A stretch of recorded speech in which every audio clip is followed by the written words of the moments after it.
আসসালামু আলাইকুম প্রিয় শিক্ষার্থীবৃন্দ, সবাই কেমন আছেন? আশা করি খুব ভালো। আজকে আমরা চাকরি পরীক্ষায় কিছু গুরুত্বপূর্ণ ম্যাথ দেখব।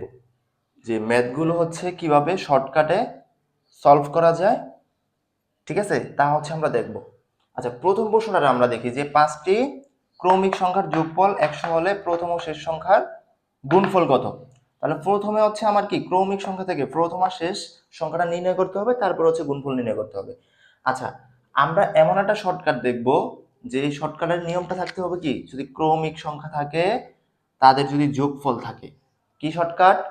তার যদি ক্রমিক সংখ্যা থাকে তাদের যোগফল থাকে। এই যে এটা দেখো পরপর, তাও মানে কি ক্রমিক, তাদের যোগফল, ক্রমিক যোগফল। যদি ক্রমিক সংখ্যা থাকে এবং তাদের যদি যোগফল থাকে তখন হচ্ছে শর্টকাট হচ্ছে আমার মধ্যক ইকুয়াল হচ্ছে গড়। মধ্যক সমান সমান কি গড়। এখন কথা হচ্ছে এটা কেমন শর্টকাট, মধ্যক ইকুয়াল গড়। মধ্যক মানে কি তুমি বোঝো যে 5টি হচ্ছে কি ক্রমিক সংখ্যা আছে, 5টি ক্রমিক সংখ্যা যদি মাঝখানেটা আমরা বের করতে পারি, মাঝখানেটা যদি বের করতে পারি তাহলে বাকি দুইটা কি বের করতে পারবো না? অবশ্যই পারবো, কারণ ক্রমিক সংখ্যা মানে 1 2 3 4 একটা সিরিয়াল। মাঝখানেটা যদি আমি 20 বের করি, তার আগেরটা হচ্ছে 19, তারপরেরটা হচ্ছে কি 21, এমনই তো। তাহলে মধ্যক হচ্ছে আমরা কিভাবে বের করব? গড়ের মাধ্যমে। গড় নির্ণয় তো সূত্র আমরা জানি, যোগফল ভাগ হচ্ছে সংখ্যা। তাহলে আমরা গড়টা আগে নির্ণয় করি। গড় হচ্ছে যোগফল ভাগ হচ্ছে কত? সংখ্যা, ইকুয়াল কত হচ্ছে 20। 20 সমান আমি কি বলছিলাম? এটা হচ্ছে মধ্যক। আচ্ছা, মধ্যক যদি 20 হয়, আমার সংখ্যা কয়টা? 5টা। তাহলে এখানে একটা সংখ্যা আছে, এখানে একটা সংখ্যা আছে, এখানে একটা, এখানে একটা, 5টা হইছে না? 5টার ভিতরে আমরা কোনটা নির্ণয় করছি? মধ্যক নির্ণয় করছি। আমার বলছে কি প্রশ্নে, প্রথম ও শেষ সংখ্যা এর গুণফল কত? তাহলে যেহেতু ক্রমিক সংখ্যা, এটা ক্রম, তাহলে এর আগেরটা হচ্ছে কত? 19, এর আগেরটা হচ্ছে কত? 18, এটার পরেরটা হচ্ছে কত? 21, এর পরেরটা হচ্ছে কত? 22। তাহলে প্রথম ও শেষ সংখ্যা, প্রথম হচ্ছে এটা, শেষ হচ্ছে এটা, এই দুইটার কি গুণফল চাইছে। তাহলে কি প্রথম সংখ্যা হচ্ছে 18 আর শেষ সংখ্যা হচ্ছে কত? 22। এই দুইটা যদি গুণ করো তাহলে হচ্ছে তুমি 396, 396 পাবা। ঠিক আছে, তাহলে অ্যান্সার কত? 396, এই গ নাম্বারটা। আচ্ছা, পরের অঙ্কটা দেখো, যে পরপর 5টি সংখ্যার যোগফল, ঠিক আছে, পরপর, তাও কি হচ্ছে ক্রমিক সংখ্যা, যোগফল দেওয়া আছে।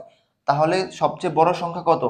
আমরা যাই বলুক না কেন, যদি কি দেওয়া থাকে, ক্রমিক সংখ্যা এবং যোগফল দেওয়া থাকে, প্রথম হচ্ছে আমরা গড় নির্ণয় করব।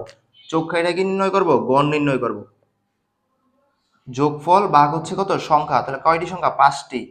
তাহলে এটার হচ্ছে কত আসে? 11, সরি 111। যেটা 5 দ্বারা 555 ভাগ করো তাহলে 111 আসে। এখন কথা হচ্ছে এটা হচ্ছে কি মধ্যক, মানে মাঝখানের সংখ্যাটা। পরপর কয়টি সংখ্যা? 5টি। তাহলে আরো আছে না, এই একটা, এই একটা, মাঝখানে হচ্ছে 111, এই একটা, এই একটা। তাহলে এটা হবে কত?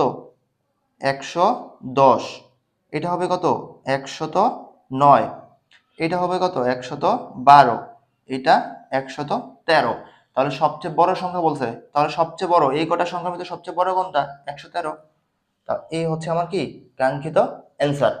ঠিক আছে, তাহলে পরের দ্বারা দেখি। পরেরটা আছে কি 3টি ক্রমিক সংখ্যা এদের যোগফল। এই যে ক্রমিক আছে, যোগফল আছে, আমরা কি আছে এটা দেখবো না, ডাইরেক্ট হচ্ছে কি নির্ণয় করব? আগে গড় নির্ণয় করব। যোগফল 33, সংখ্যা হচ্ছে কয়টা? 3টা, তাহলে কত? 11। প্রথম হচ্ছে আমরা গড় নির্ণয় করব, তারপরে কি বলছে সেটা দেখব। তাদের গুণফল কত? 33 হলে, 3টি ক্রমিক সংখ্যার যোগফল 33 হলে তাদের গুণফল মানে হচ্ছে, তাদের গুণফল মানে কি 3টি সংখ্যারই গুণফল বলছে। তাহলে মাঝখানেরটা যদি 11 হয়, তার আগেরটা কত? 10, তারপরেরটা কত? 12। তাহলে আমার কাজ কি, এই 3টা গুণফল চাইছে, এই 3টার কি চাইছে? গুণফল। তাহলে 10 গুণ 11 গুণ হচ্ছে 12, যদি হচ্ছে আমরা ক্যালকুলেশন করি তাহলে হচ্ছে 1320 পাবো। এই হচ্ছে সলিউশন।